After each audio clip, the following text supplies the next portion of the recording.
Bonsoir, chers parents, bon après-midi, dépendamment de où vous vous trouvez sur le continent.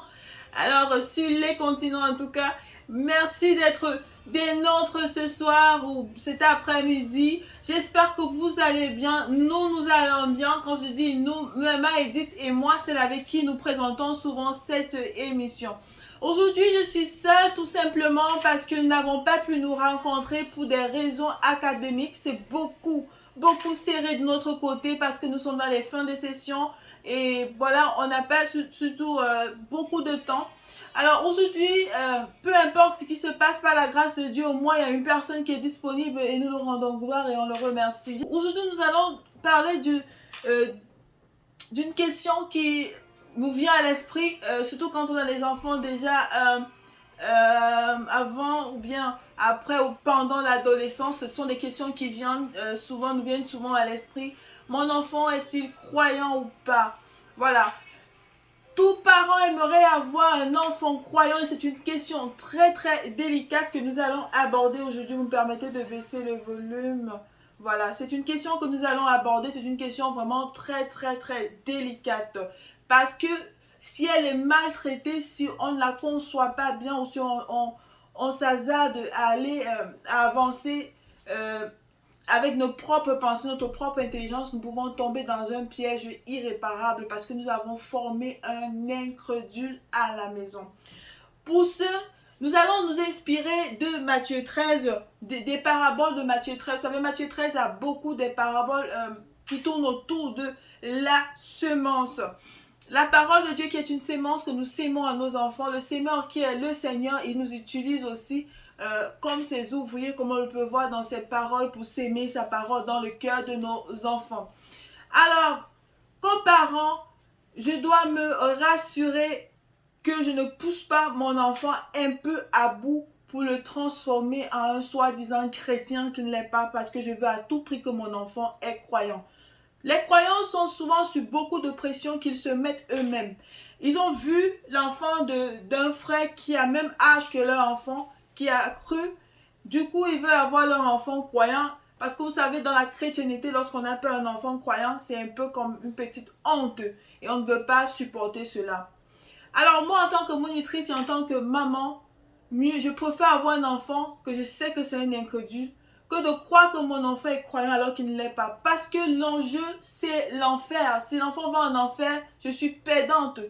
On peut peindre un enfant à un niveau où il croit qu'il est croyant alors qu'il ne l'est pas. Pour ne pas tomber dans ce piège, référons-nous, comme je l'ai dit tantôt dans notre Matthieu 13, les paraboles sont vraiment énormes. Je ne sais quoi citer. C'est pourquoi je vous conseille, si vous êtes vraiment intéressé par cette question, de lire ces paraboles. On ne peut pas avoir des tests comme nous l'avons souvent d'habitude. Dans Matthieu 13, il nous parle des cœurs qui reçoivent la parole. Nous pouvons avoir par exemple un enfant qui est croyant. D'abord, premièrement, la question que je vais me poser, qu'est-ce qui a poussé cet enfant à dire qu'il est croyant? Quel est le contexte? Peut-être l'enfant est sorti d'un camp de jeunes par exemple. Et l'enfant revient avec maman, j'ai donné ma vie au Seigneur Jésus, on a parlé de toi, on a parlé de Dieu, on a prêché, j'ai le sentiment que je suis croyant. Il ne faut pas que je tombe dans cette circonstance et tout. La sagesse me demande toujours d'attendre. Dans Matthieu 13, je vais parler de cette sémence qui a été, à partir du verset 27, qui a été sémée dans une terre et l'ennemi aussi de l'autre côté est venu s'aimer de l'ivraie. Quand les ouvriers voient qu'il y a de l'ivraie qui est plantée au niveau de la bonne, qui est plantée à côté de la bonne semence, ils veulent aller arracher. Voilà, c'est vrai qu'après la Bible nous montre que les ouvriers ce sont des anges ici et ils veulent arracher. Mais qu'est-ce que le Seigneur dit?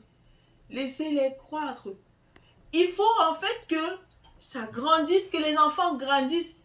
Et là maintenant, on laisse le temps. On pourra maintenant voir clairement. Vous savez, quand les plantes elles sont petites là, on ne peut pas discerner réellement. Mais lorsque ça commence à grandir, il faut porter du fruit. On peut d'ailleurs discerner que ceci était un mauvais arbre ou ça était bien. Laissez le temps. Si l'enfant dit qu'il est croyant, laissez. Il faut laisser le temps faire son temps. Chaque chose a son temps. Le témoignage ne doit pas être un témoignage que moi, le parent, je viens dire, je vous dis que mon enfant a cru. Laissez. Si c'est un croyant, ça ne se cache pas. Ça va briller à l'extérieur. La lampe qui brille, la Bible dit qu'elle brille pour l'intérieur de la maison, mais elle brille aussi pour l'extérieur. Laissez les autres bien-aimés à côté, ils vont voir, ils vont confirmer. Ton enfant, si, ils ont un tic là, l'enfant, si est un croyant ou pas. Ne te précipite pas. Tu peux avoir raison. Hein. On ne dit pas non. Tu peux bien avoir raison. Mais laisse maman, laisse que le témoignage soit visible pour l'extérieur de peur de te tromper. Vous savez, les enfants, ils nous manient beaucoup.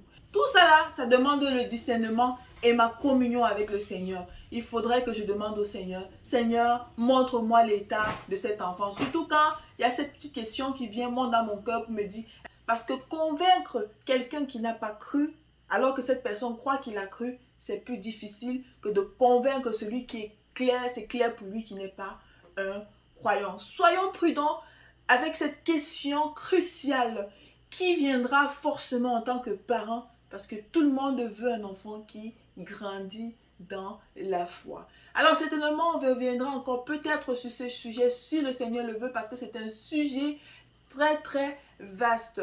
Portez-vous bien chers parents et surtout soyons prudents. Travaillons notre communion avec le Seigneur afin de discerner quelle est sa volonté ou qu'est-ce qu'il voit que nous ne voyons pas. Portez-vous bien. Bye bye.